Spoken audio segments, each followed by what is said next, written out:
Well, as mentioned a couple of times during the feast, and certainly mentioned yesterday, we are here to sample a little bit of a taste of the world tomorrow, life under the government of God, a world that will be so different than today in every aspect of life.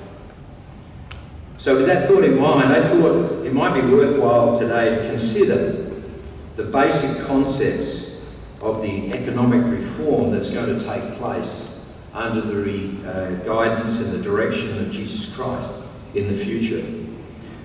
Because what he will do, he'll bring something to this world's never had, and that's economic stability in so many areas, and we'll go through some of those today. You know, if we consider the world today, Australia and many nations around the world, they are in severe economic stress, really economic stress. If reading something about China this morning, and they were saying how their pricing of their houses, where they've been going up just like ours do, now they're coming down. They've actually dropped 20%.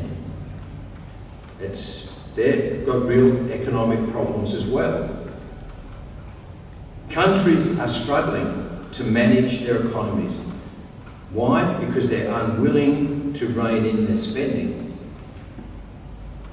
For example, consider the national debt of this country. We're only a small country. What are we? A population of about 27.5 million people. So we're not a big country, we're a big country, small population. But consider the debt of this country. As of 24-25, Australia's national debt is projected to be $882 billion. That's a lot of money for a small country, because that's 32% of the country's GDP. And this figure is expected to increase by 27-28 to $1.13 trillion. The national debt of the US at the moment is $37 trillion. And that's hard to get your head around. That's a lot of money, $27 trillion. And we had a bit of a debate yesterday, $1 trillion, I think it's got 12 zeros in it. So that's a lot. Maybe, yeah, I'm sure it is, because a billion's 9. So let's put some perspective on this. And I got this information from two sources. One was the Endowment of Human Development, which is a website. The other was something I was watching in a sermonette. If I remember rightly, it was by a gentleman by the name of Mike Cook. He gave an analogy of a stack of dollar bills. And I'm going to use American dollars for one very, very good reason. We don't have paper dollar bills anymore, we only have dollar coins, which does not serve a purpose. So an American dollar bill is 0.0043 of an inch thick. Or for us here that work in millimetres, that is 0.000167 of a millimetre thick, which is not much. So a stack of trillion $1 notes measures, and I'm taking it off this website, because I'm not very good at math, but it says it measures 67,866 miles.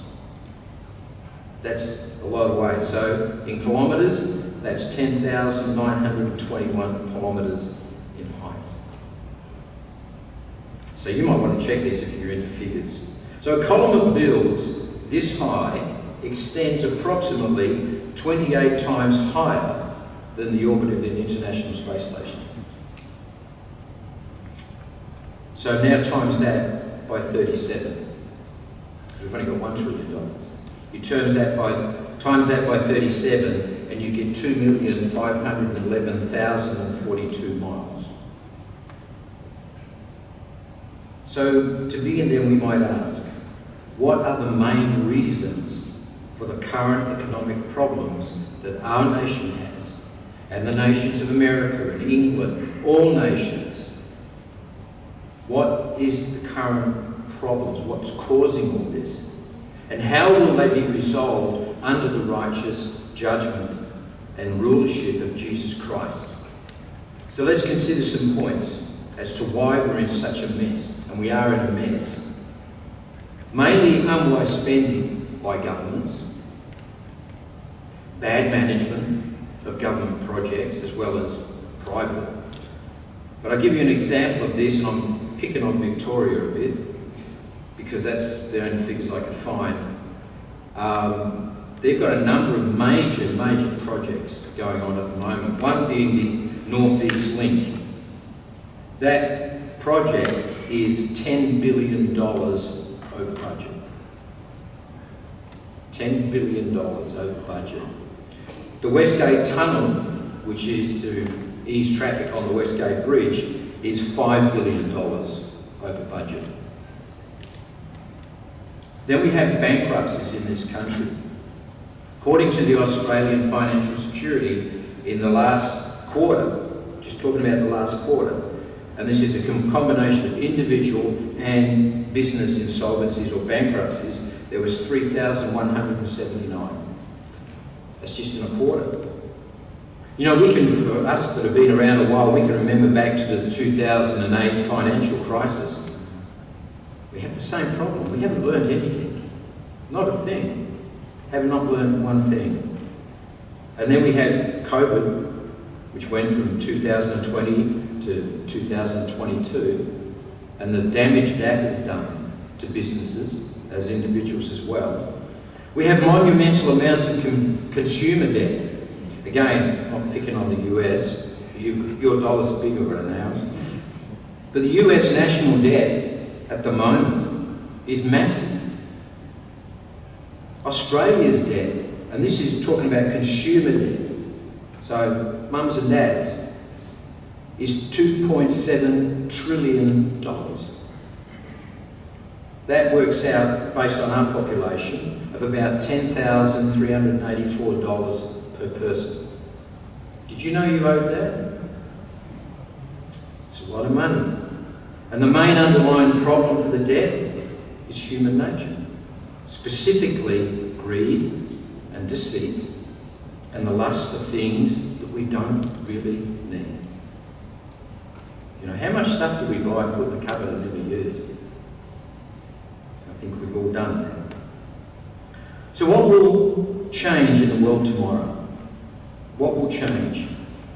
Well, God's holy day plan tells us actually. It actually does tell us how things will change and how God will solve the problem.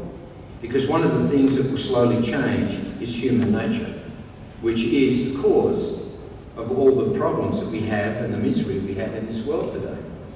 So if we look at the holy days, it starts with Passover, as we know, because that delivers man from bondage, eventually to sin. Because all men will come to know that Jesus Christ died for them and took their sin upon his shoulders. You're followed by the days of unleavened bread, which is about repentance and putting sin out of our lives. And all mankind, those that come through the tribulation, are going to come to understand these things. And they'll start putting into place what we do, what we know now. Pentecost is the Holy Spirit that man will eventually get, will slowly replace human nature and replace it with the nature and the mind of God. Then we have the time of trumpets. What does that represent? Christ coming back and the beginning of the millennial rule of Christ. Atonement, the instigator of all the mess and the lies and the deceit in this world, finally put away, chained, 1,000 years gone. What a difference that will make. Satan no longer around. And when all this takes place, we can then think about words that cause all this. Let's go to Romans 8 just for a moment. Because this is the cause of the problems that we have.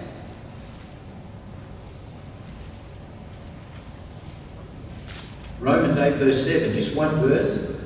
Because the carnal or sinful mind is enmity, it's hostile towards God. Can you imagine the difference to the world if man started to really believe in God and who he is? And I'll give you an example of that in a moment. It's hostile against God, for it's not subject. In other words, it does not want to submit to God at all. It's not submitting to the law of God, nor indeed can be. So man is self-centered by nature, seeking only please himself, Satan is the cause of this hostility towards God. We know that.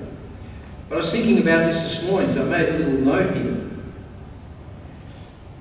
If man adopted the last 6 commandments right now, just the last 6, which we know relate to the relationship of man to man. If man adopted just those last 6, how would that affect the world? Well, one thing that would happen, you wouldn't have wars. Because man would be concerned with his fellow man. You wouldn't have divorce. So you wouldn't have children that are being brought up in single households under stress and not having any direction in life, especially by having most times a father there. Because all children need a father figure in their lives. There would be no more poverty. There would be no more focus purely on ourselves. Our focus would be on each other. Because that's what the last 6 commandments are about. So after Satan is removed then, and as a repentant mankind grows in the nature of God, people are going to become receptive and submissive to God's laws, and they will begin to experience a positive benefit from obedience to those laws. And if man could do that now, what a difference that would make. So what will be some of the positive economic benefits of this change in human nature? Let's go to Matthew 6. We'll use this as a bit of a foundation. So most of us here have been around a while. And when I read this verse, I think of a song from Bob Dylan, from his Christian era, which is late 60s, early 70s. And he brought out a song called You Gotta Serve Somebody. And the line in there in the chorus is, it may be the devil or it may be the Lord, but you've got to serve somebody. And it applies to us. We have to serve God, obviously, and we serve God. But Matthew 6:24 tells us, reminds us of that. It says, no one can serve 2 masters. In the world today, people want to serve 2 masters, to one degree or another. For either he will hate one and love the other, or else he'll be loyal to one and despise the other. You cannot serve God and mammon. My point is, everyone will become motivated in the world tomorrow to please and serve God instead of accumulating wealth. They will practice the golden rule of serving God and serving each other. They will seek the well-being of others rather than taking advantage of each other. And this is what we see all the time. When you think about, since technology is where it is today, and how there are whole businesses set up around the world to scam people, take advantage of people, and generally the most vulnerable people are the ones that get caught. Let's go to Hebrews 13. Hebrews 13.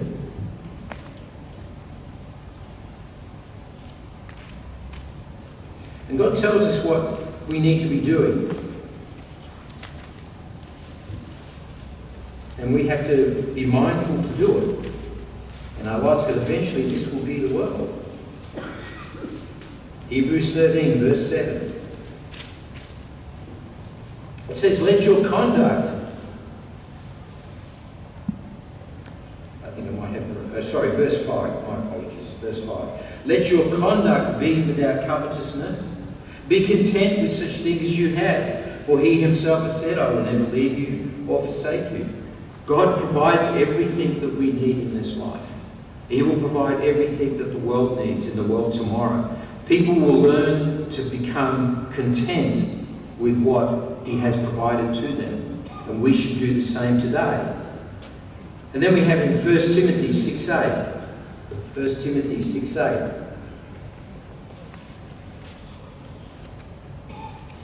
We're told here, where are we? And having food and clothing, with these we shall be content. Man will be content with what they have. They won't be lusting after all the things in life that don't matter. And then Philippians 4.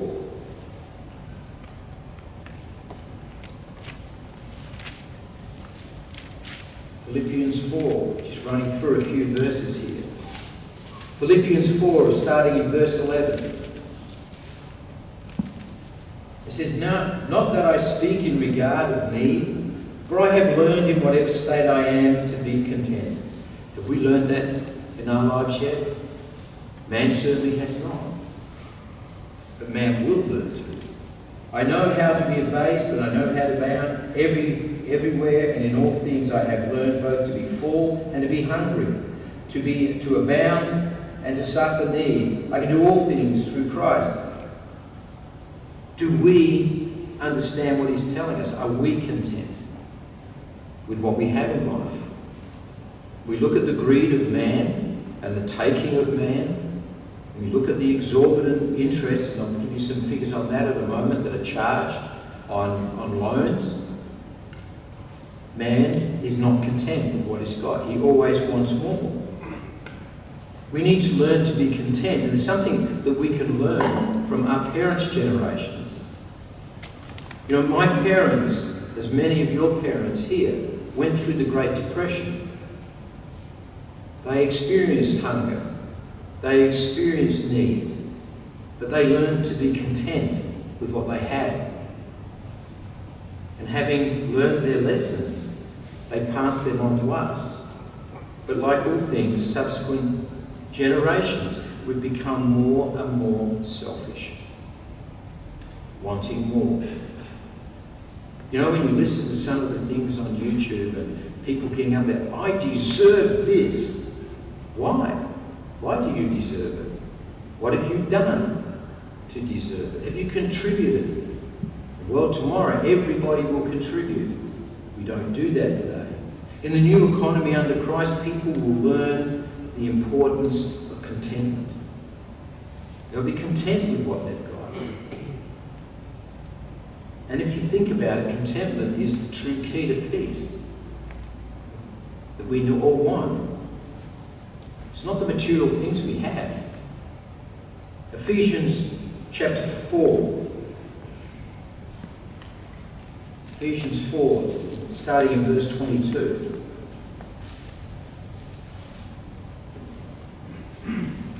You know, man's going to learn to understand what this is. We've been learning this since we've been called into the church, but man's going to learn this in the world tomorrow under Christ. And all this is part of the underlying reasons why we have so many problems today. But in the future, man will learn. It says that you put off concerning your former conduct and the old man which grows up corrupt according to the deceitful lust. That's where man is today. And be renewed in the spirit of your mind. People will learn this in the world tomorrow. They'll learn to be putting bad conduct away. They will learn repentance. They will learn to be content. And that you put on the new man, which was created according to God in true righteousness and holiness. Therefore, putting away lying. Imagine a world where there's no lying. When your yea means yes, and your nay means no. Can we imagine a world like that? Let each one of you speak truth with his neighbour. How often have somebody said, "I will do something for you," but never do it? For we are members of one another. Imagine if everyone owned the truth and spoke the truth, how different this world would be. Can you imagine if there was truth in lending? I've lent you this, I'll take exactly the same back. And I will honour my debt. So let's take some of God's laws then dealing with the economies that will be enforced during the millennium. Let's look at land ownership. This has been touched on. Land ownership today is a fundamental aspect that we all want. In the millennium, everyone will have it. Everyone will have land. And it's a fundamental aspect of God's kingdom. In the world tomorrow, God will provide for all who live. you're not going to get what is happening today. When you look at our young people, got Buckleys of really getting into a home. It's just so hard. I did a little bit of a check, and I asked Mr. Google, because they seem to have a bit of information, that, you know, what is the average cost of a house in Australia? And I'm talking the whole of Australia, not just in states. The average cost of a house in Australia is $1,016,000. What young person coming into the workforce at beginning life can afford that? It's not going to be that way in the world tomorrow. Let's go to Psalm 24. Because in the world tomorrow, the world will understand this. Psalm 24. Something David wrote.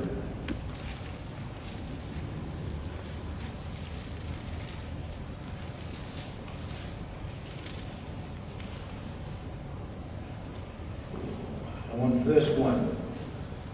Psalm 24. It said, "The earth is the Lord's, and all of its fullness, the world and those who dwell therein, for he has founded it upon all the seas and established it on the waters." My point is, God owns everything, and he will distribute that equitably to everybody in the world tomorrow. National boundaries will be re-established.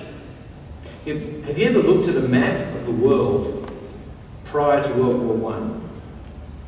And then look at a map of the world after World War I and see how all the boundaries were redistributed. In the world tomorrow, God will set people back in the original boundaries that he gave them. And they will experience what we look forward to in the world tomorrow. And God is totally fair in how he's going to do this. Totally and absolutely fair. Because he loves all mankind. There's no partiality in it. And he understands what kind of geographic conditions that we all need. Everyone will be able to own their own property in the world tomorrow. And governments won't come along and take it off you. Or price you out of it, like it's happening in one state at the moment with land tax.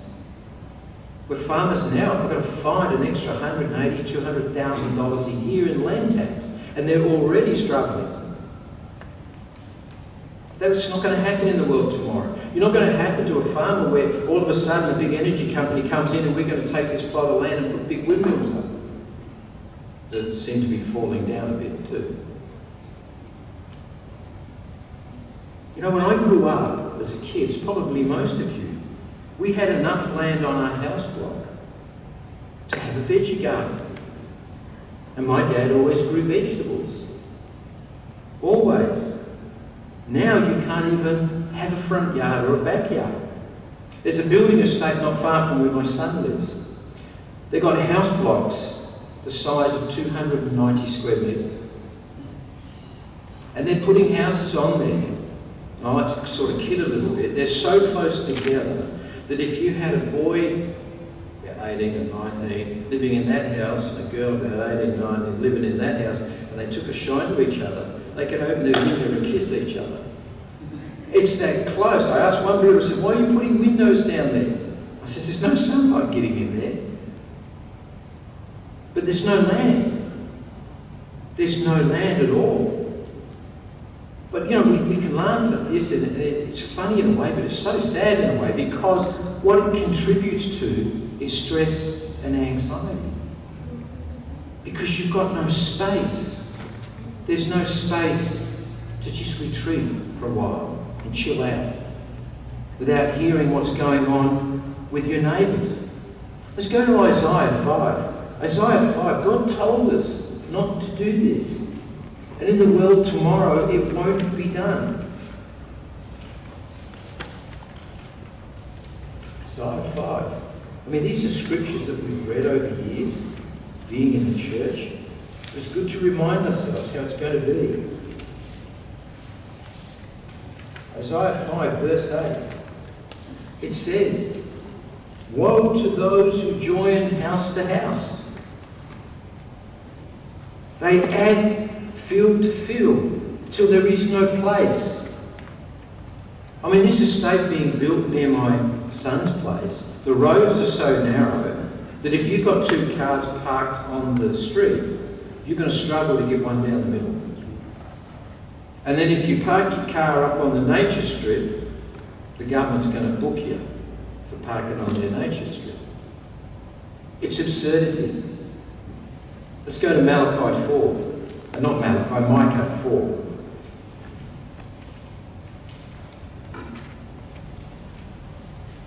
This is going to be the difference under God's rule, under Christ's rule.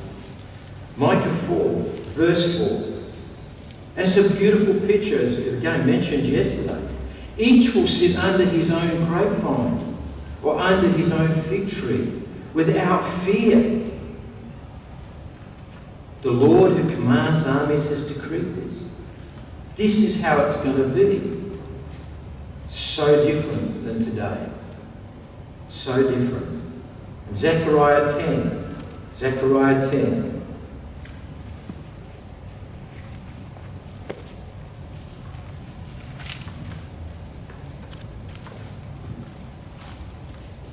And we read in that, it says in verse 10 of Zechariah 3, my apologies, I read the verse. Zechariah 3, verse 10. It says, in that day, says the Lord who rules over all, everyone will invite his friend to fellowship under his vine and under his fig tree. The houses in the land they're building today, you can't even put a tree in it. There's barely enough room for a patio. But can you imagine how stress will be removed when you have space to live and to sit there with friends and family and enjoy the environment that you're in peace and in calm? What a totally different concept for man to grasp than what he does today. And why are we building house on house? Comes under one word: greed. Greed. Because I tell you right now, the land developers don't live in a little house. The houses they're building on this estate, honestly, you look at them, it's a single garage, a front door, 2 stories, and when you look through the framework as they're building it, you've got a hall, and it's like little prison cells. That's what people are living in. It's not a good environment at all. Things will change in the world tomorrow. Not just in the housing, but also in the environment around us. Think about it, how different it's going to be. How will this all make it possible for filling or allowing people to spread out? Well, Isaiah 35 tells us. Let's go there. Isaiah 35.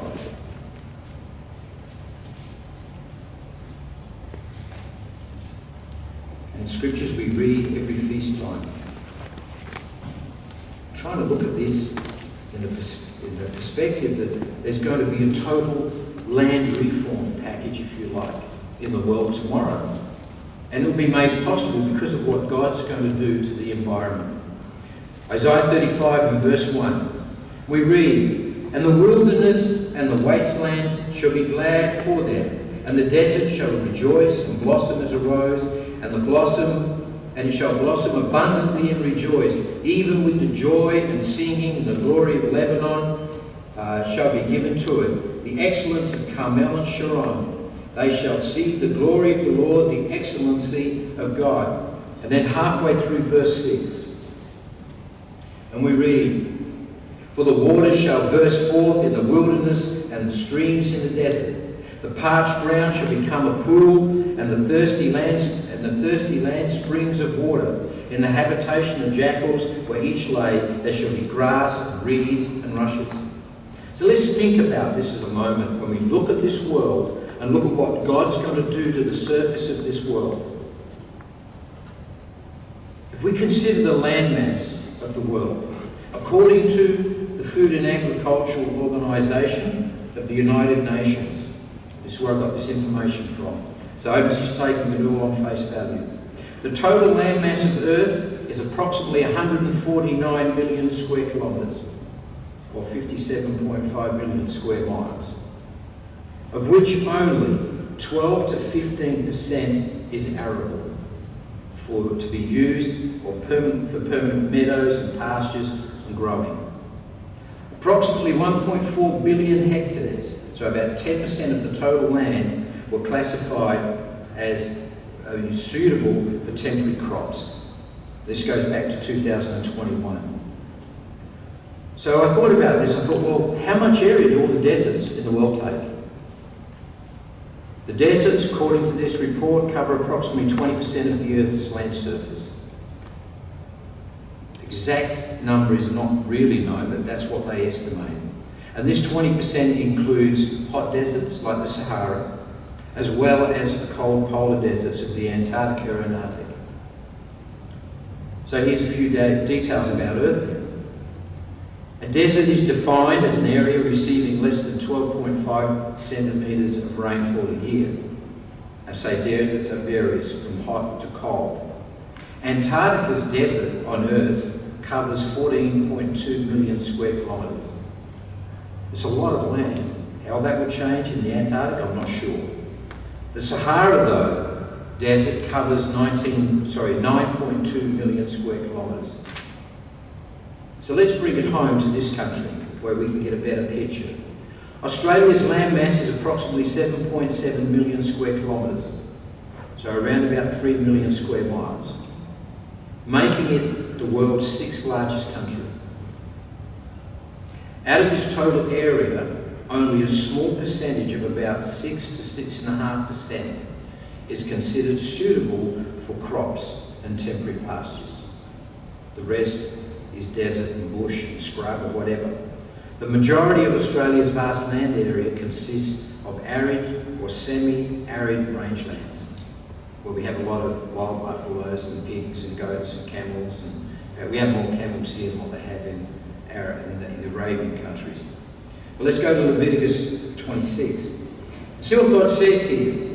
What he will do as man begins to obey him, because he promised Israel that he would do this. And as man begins to obey God in the millennium, he will fulfill this promise again. Leviticus 26.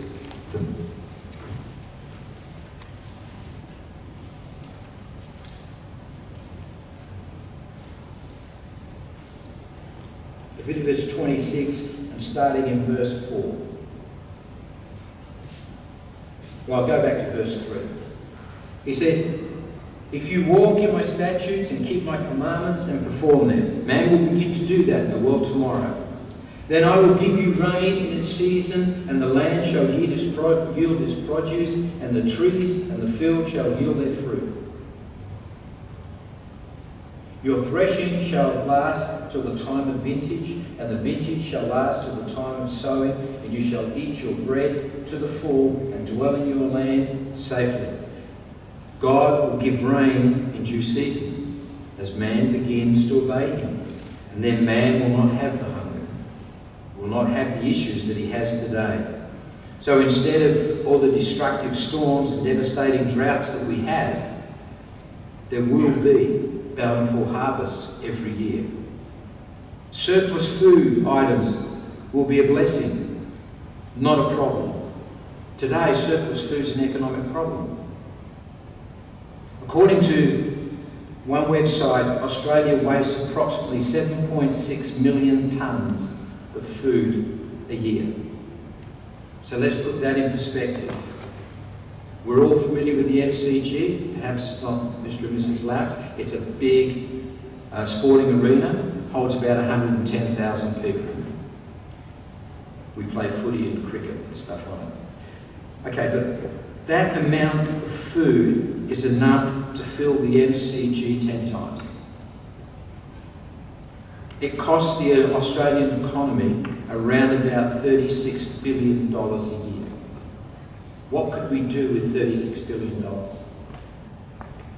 Additionally, since there'll be no wars in the future, there'll be no devastation from bombing and scorched earth policies. So therefore, you're going to have more growing land, more building land, and to give land to people.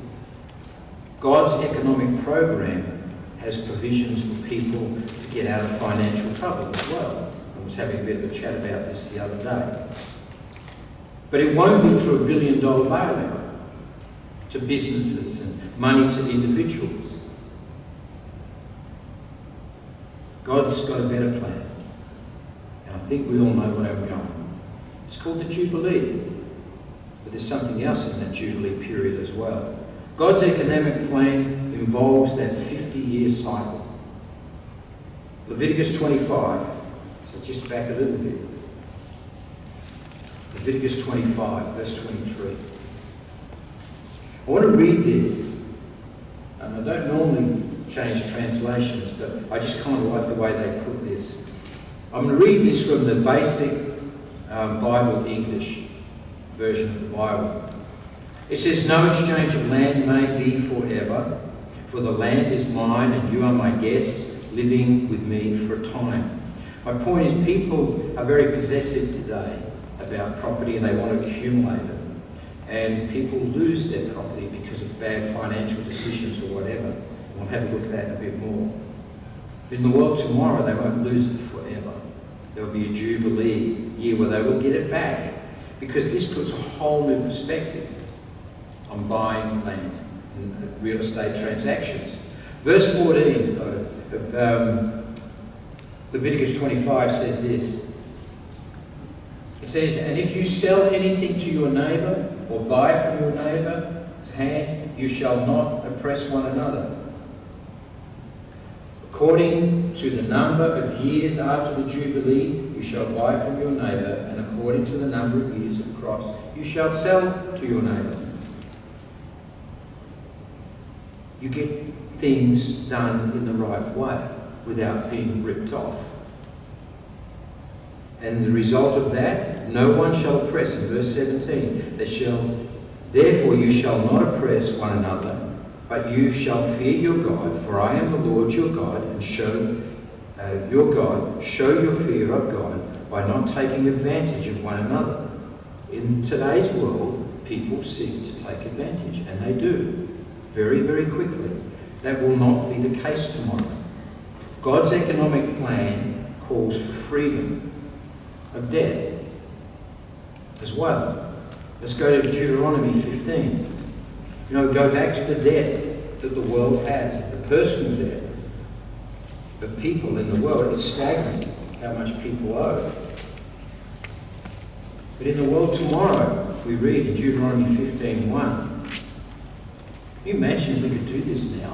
I've often thought with COVID, instead of the government spending the billions and billions and billions of dollars they did, I wonder what may have happened if they had released everybody's debt instead. I wonder what would happen. I don't think it would have cost them as much as what they spent. Could you imagine? They could have reset the whole economy. But that's not the way man thinks today. Deuteronomy 15 verse 1, it says, "At the end of every 7th year, you must cancel the debt of everyone who owes you money."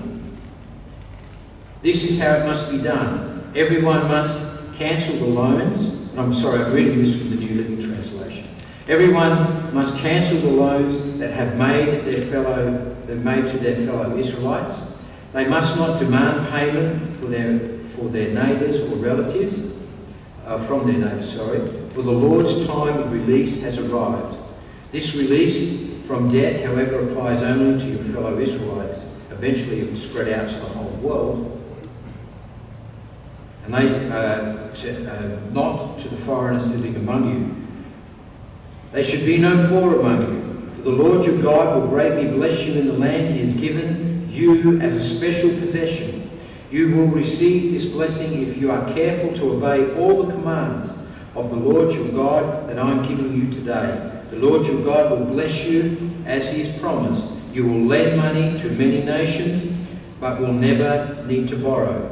You will rule many nations, but they will not rule over you. I often think back, prior to World War II, as I understand it, I'm happy to take correction here.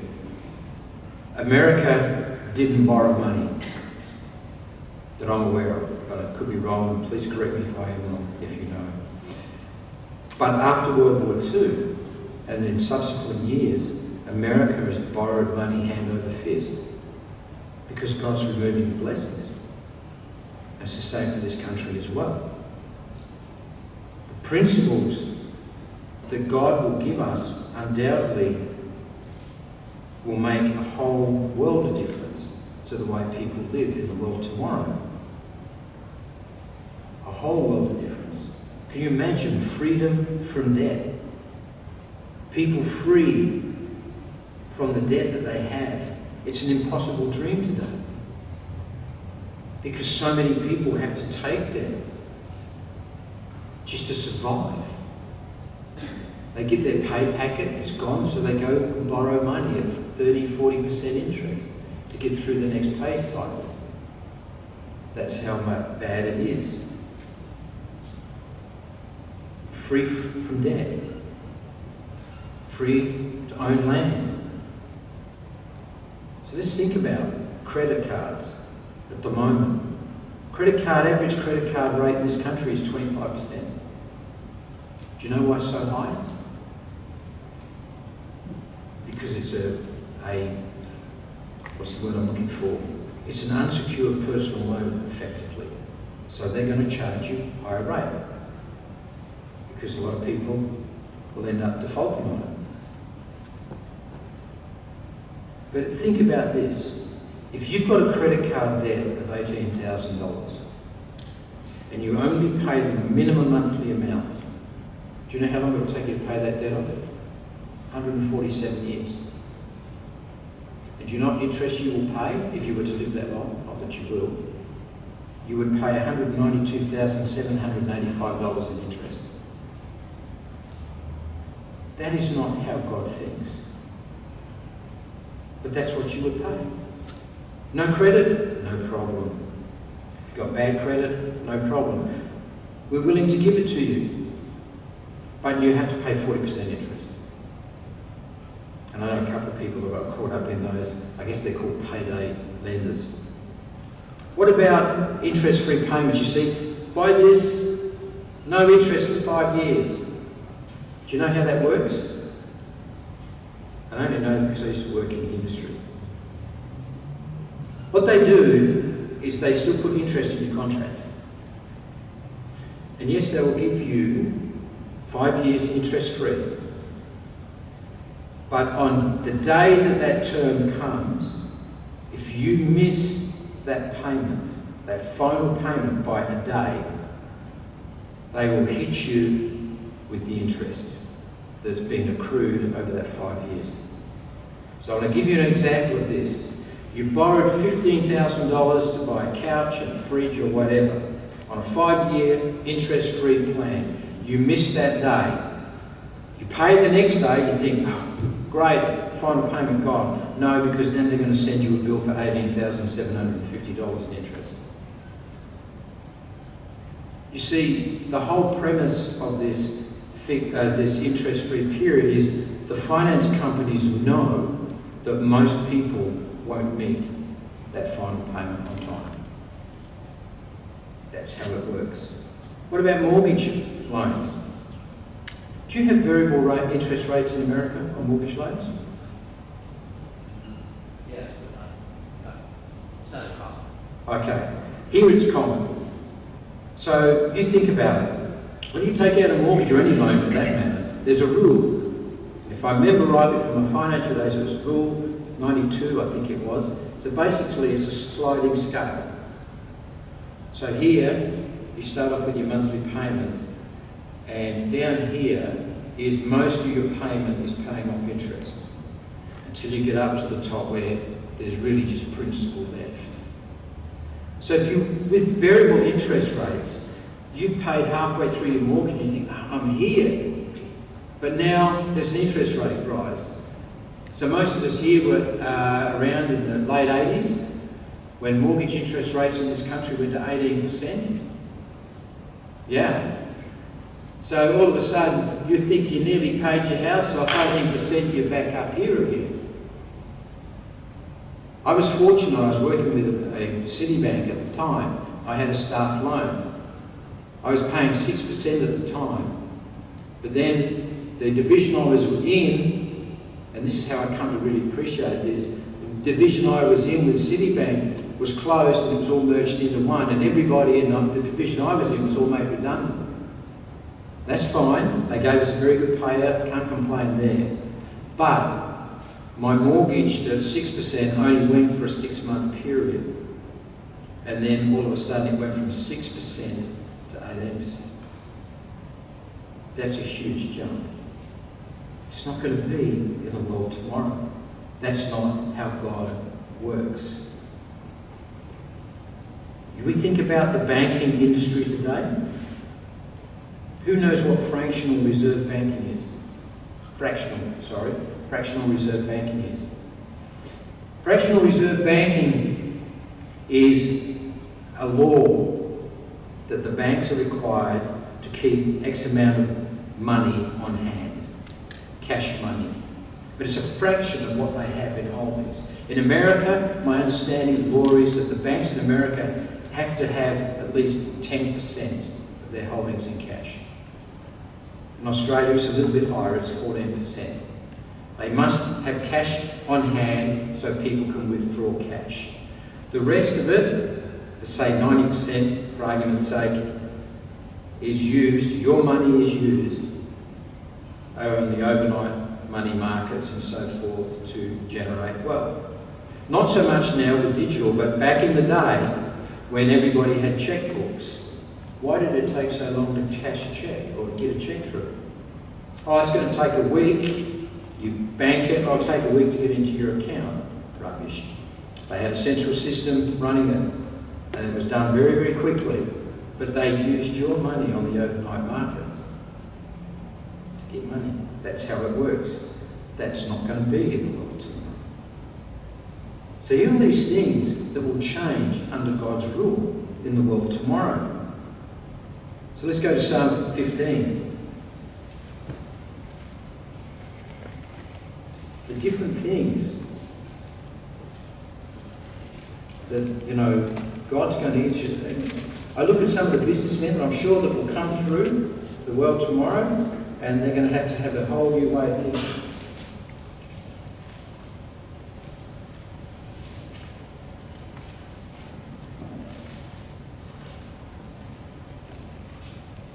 Okay, Psalm 15.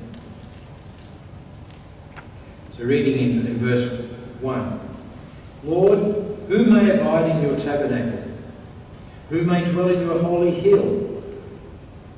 And he gives the answer. He who walks uprightly and works righteousness and speaks the truth in his heart. He who does not backbite with his tongue, nor does evil to his neighbour, nor does he take up reproach against his friend, in whose eyes a vile person is despised, but he honours those who fear the Lord. He who swears to his own hurt and does not change. He who does not put out his money for usury. There will be no usury, and that's what interest is. Usury. When man's nature changes, the system changes. And that's what God will do. To finish the verse, he who does not put out his money to usury, nor does he take a bribe against the innocent. He who does these things shall never be moved. Man's going to learn that. And God will change it. Can you imagine a world where no one pays interest? No one will need to be bailed out. What can happen with all that financial aid where we can help people? But last but not least, let's consider taxes. A little while ago I heard, which kind of shocked me, I know we're a high tax country, but I didn't realise, and again I just heard this on the news as an incidental thing, that Australia today is the second highest taxed nation in the world. Taxation and government spending are usually a major part of political promises, aren't they? Give you a tax break.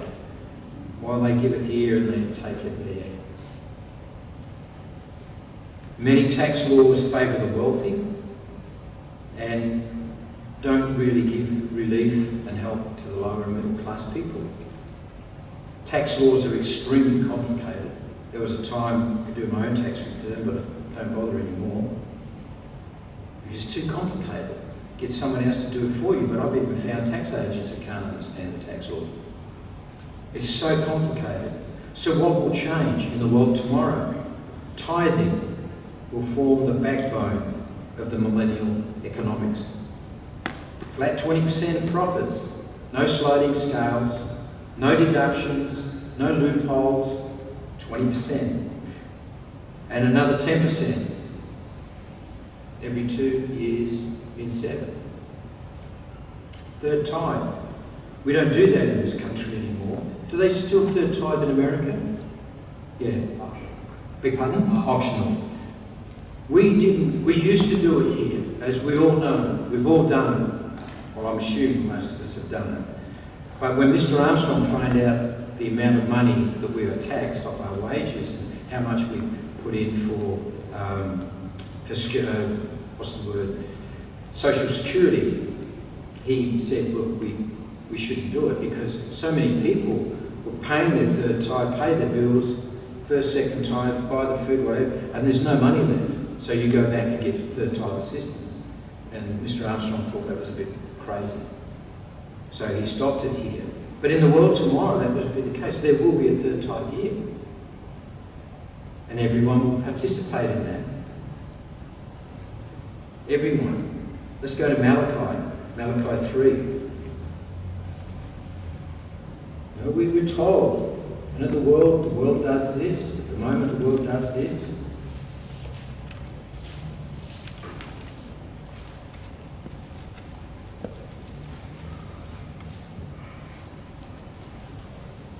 It says here in Malachi 3:8, it says, will man rob God? Will man rob God? Yet you have robbed me. But you say, in what way have we robbed you? In tithes and offerings. You are cursed with a curse, for you have robbed me, even this whole nation. All nations today are cut off from God because they refuse to acknowledge Him, or, in a sense, we rob Him because man does not pay tithes. And certainly the churches of the world don't in that way. You know, the money that will be used and gathered in tithes tomorrow will be for the use of land and resources that the world needs and people need. Verse 10 in Malachi, continuing, God tells us, and this is what's going to happen, bring all the tithes into the storehouse, that they may be food in my house, and try me, test me, see if I don't do what I say I'm going to do. Try me now in this, says the Lord of hosts, if I will not open you the windows of heaven and pour out for you such blessings that there will be no room enough to receive them. The beginning of the millennium, and certainly as Israel, modern day Israel, begin to do this again, how blessed that nation will be. It's why people will see it and want to come up and learn about it and ask God, what's your ways? Verse 11 says, I will rebuke and devour, and I will rebuke and devour for your sakes, so that he will not destroy the fruit of the ground, nor shall the vine fail to bear fruit for you in the field, says the Lord of hosts. And all nations will call you blessed, for you will be a delightful land, says the Lord of hosts. The prophecies not only explains a key aspect of economic problems of the world by not doing it God's way, but it foretells of a utopian future in the millennium under the rulership of Jesus Christ, which is pictured by this time, the Feast of Tabernacles. People will be glad to pay tithes because of a change of human nature and because they will appreciate the blessings that they will receive by living under the righteous rulership of Jesus Christ. Other areas of the economy that will change dramatically. For example, the cost of running hospitals at the moment in Australia is $108 billion per annum. There won't be hospitals in the world tomorrow as we know them today. What will people do? They will do what James 5:14 tells them to do. Is anyone sick amongst you? Let him call for the elders of the church and let him pray over them, anointing him with oil in the name of the Lord. People will be anointed and healed. Policing in Australia at the moment costs $2 billion plus a year. In the world tomorrow, there won't be police forces as we know them. Won't need them. We will be a voice behind people that are thinking and doing wrong. This is the way walk you in it, not the way that the world walks today. Australia at the moment, one of the lower countries really when it comes to military spending, but we still spend $40 billion a year, 3.5% of our GDP on military equipment. We spend about $60 million a year, I think it is, on farming equipment. What's more important? Social security in this country is crazy. The social security bill in this country at the moment is around about $220 billion a year. There won't be a lot of the systems that we have now. People will be working in the world tomorrow. There won't be a national disability insurance scheme because people will be healed in the world tomorrow as they come and get anointed and obey God. These figures that I'm quoting you are from the Government of Australia's website.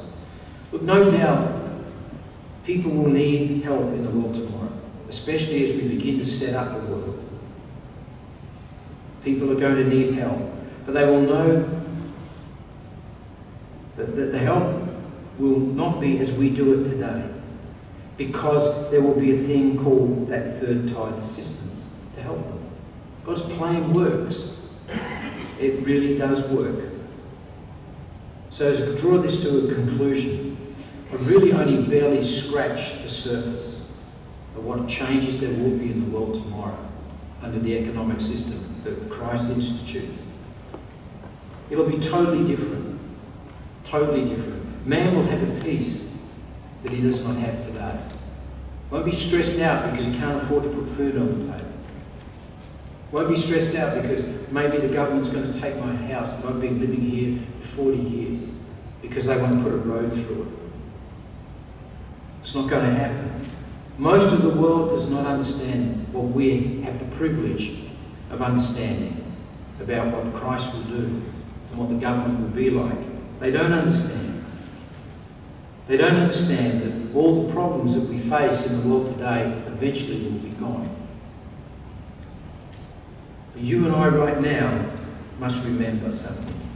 We must remember that the same God who designed the economic reforms for the millennium will protect and provide for us, his people now, in this troubled world in which we live.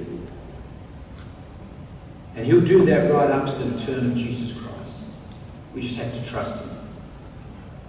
We can still live under a lot of the economic system that God will provide in the future. We can do that now by paying our tithes, by trying to obey God's law the best that we can, with his help, not on our own. We can do that, and he will honour that, and he will remain with us. As he says, he will never forsake us if we try to live his way and put into practice now what we will be doing in the world tomorrow. Brethren, we've been given an incredible opportunity for the world tomorrow to show the world, under the direction of Jesus Christ, how things should be done, which is going to be so different to what we have today. Let us hold fast to what we know. Let us prepare ourselves to fulfill the role that God will have us fill in helping this world, put this world right.